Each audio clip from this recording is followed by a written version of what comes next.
नमस्कार साथियों, आपका स्वागत है हमारे चैनल गीता वाणी पर, जहां हम आपके लिए श्रीमद् भगवद गीता के अद्भुत ज्ञान और गूढ़ शिक्षाओं को सरल और सहज भाषा में प्रस्तुत करते हैं। आज की इस विशेष वीडियो में हम श्रीमद् भगवद गीता के दूसरे अध्याय की विस्तृत और सरल व्याख्या करेंगे। यह अध्याय सांख्य योग या गीता का सार कहलाता है, जो भगवद गीता के पूरे ज्ञान का सार प्रस्तुत करता है।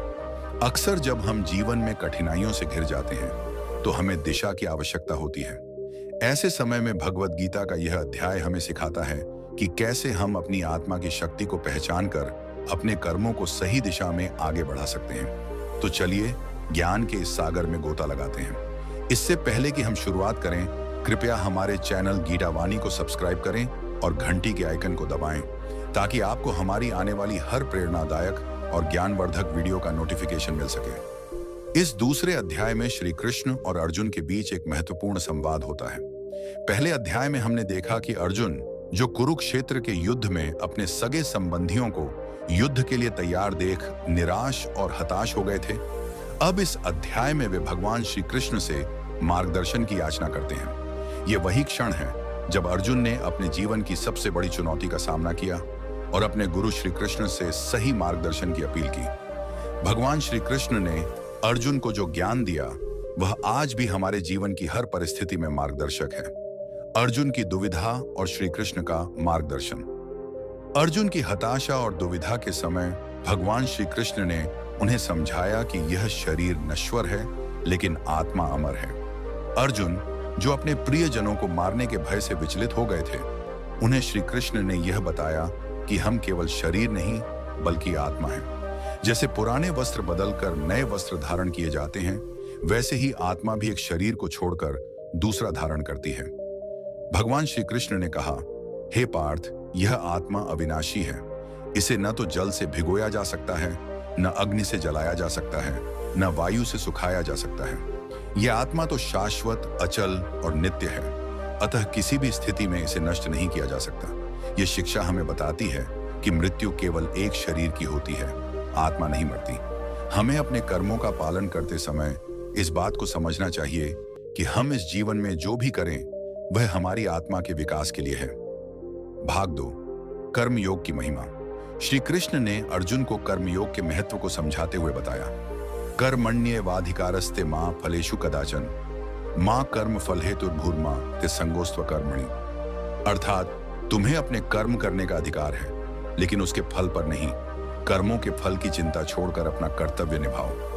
यहाँ भगवान श्री कृष्ण हमें सिखाते हैं कि जब हम अपने कर्मों को निस्वार्थ भाव से करते हैं, बिना फल की चिंता किए, तभी हम सच्चे कर्मयोगी बनते हैं। भाग 3, इच्छा, क्रोध और विवेक। श्री कृष्ण ने अर्जुन को यह भी बताया कि इच्छाओं और मोह में फंसा हुआ व्यक्ति कभी भी शांति प्राप्त नहीं कर सकता। इच्छाएं ही दुखों की जड़ हैं, और जब ये इच्छाएं पूरी नहीं होती, तब क्रोध उत्पन्न होता है। क्रोध से विवेक नष्ट होता है, और विवेक नष्ट होने से मनुष्य अपने जीवन का लक्ष्य भूल जाता है। इसलिए श्री कृष्ण कहते हैं कि हमें अपनी इच्छाओं और मोह से ऊपर उठकर अपने विवेक को स्थिर रखना चाहिए। भाग 3, इच्छा, क्रोध और विवेक। श्री कृष्ण ने अर्जुन को यह भी बताया कि इच्छाओं और मोह में फंसा हुआ व्यक्ति कभी भी शांति प्राप्त नहीं कर सकता। इच्छाएं ही दुखों की जड़ हैं, और जब ये इच्छाएं पूरी नहीं होती, तब क्रोध उत्पन्न होता है। क्रोध से विवेक नष्ट होता है, और विवेक नष्ट होने से मनुष्य अपने जीवन का लक्ष्य भूल जाता है। इसलिए श्री कृष्ण कहते हैं कि हमें अपनी इच्छाओं और मोह से ऊपर उठकर अपने विवेक को स्थिर रखना चाहिए। भाग 4, स्थिर बुद्धि का महत्व। भगवान श्री कृष्ण ने अर्जुन को समझाया कि जो व्यक्ति अपने मन और बुद्धि को स्थिर रखता है, वही सच्चे अर्थों में एक ज्ञानी है। श्री कृष्ण ने कहा, स्थित प्रज्ञस्य का भाषा समाधिसस्य केशव। अर्थात, हे केशव, स्थिर बुद्धि व्यक्ति की क्या पहचान है? इस प्रश्न का उत्तर देते हुए श्री कृष्ण ने कहा कि एक स्थिर बुद्धि व्यक्ति न तो दुख में विचलित होता है, न सुख में अहंकारी। वह हर स्थिति में सम रहता है। यह स्थिरता ही एक सच्चे साधक का लक्षण है। भाग 5, मनुष्य के कर्म और धर्म का पालन। अर्जुन को उनके धर्म और कर्म का पालन करने के लिए प्रेरित करते हुए भगवान श्री कृष्ण ने बताया कि हर मनुष्य को अपने कर्तव्यों का पालन करना चाहिए, चाहे परिस्थिति कैसी भी हो। यह कर्म ही हमारे जीवन का आधार है और हमें बिना किसी मोह और भय के इसे निभाना चाहिए। भाग 6, आत्मा का ज्ञान।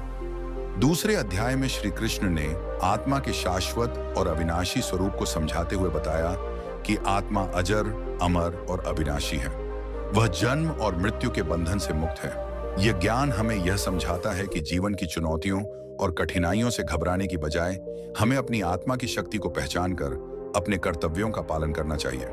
भाग 7, भगवद गीता के दूसरे अध्याय की प्रासंगिकता। आज के आधुनिक समय में भी भगवद गीता के दूसरे अध्याय की शिक्षाएं उतनी ही प्रासंगिक हैं जितनी कि वे अर्जुन के लिए थीं। जब हम अपने जीवन में किसी कठिनाई का सामना करते हैं, जब हम अपने कर्तव्यों से मुंह मोड़ना चाहते हैं, तब हमें इस अध्याय से सीखने की जरूरत है कि जीवन में कोई भी परिस्थिति स्थायी नहीं है। कठिनाई का सामना करते हैं, जब हम अपने कर्तव्यों से मुंह मोड़ना चाहते हैं, तब हमें इस अध्याय से सीखने की जरूरत है कि जीवन में कोई भी परिस्थिति स्थायी नहीं है। श्री कृष्ण की शिक्षाएं हमें यह समझाती हैं कि हम जो भी करें उसे निस्वार्थ भाव से करें। हमारा कर्म ही हमारा धर्म है और जब हम इसे सच्चे मन से निभाते हैं, तभी हम जीवन में सच्ची शांति और सफलता प्राप्त करते हैं। भाग 8, अर्जुन की सीख और हमारा जीवन।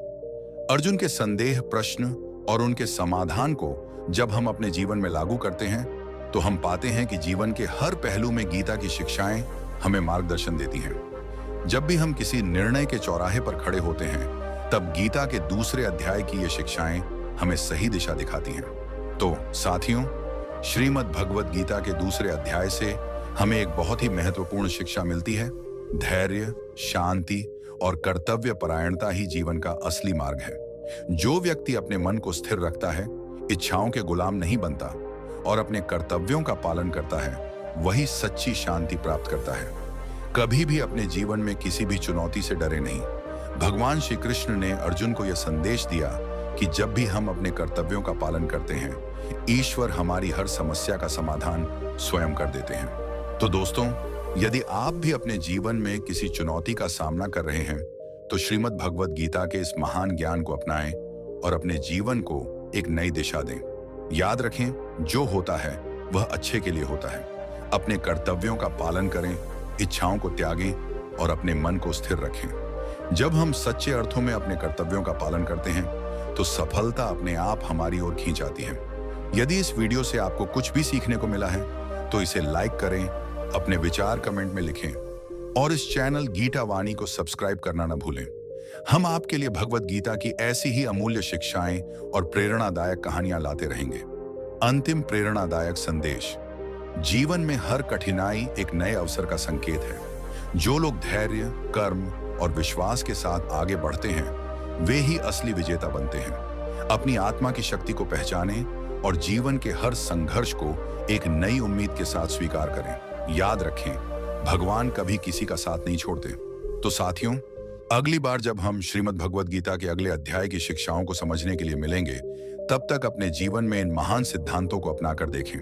यकीन मानिए, आपका जीवन बदल जाएगा। जय श्री राधे कृष्ण।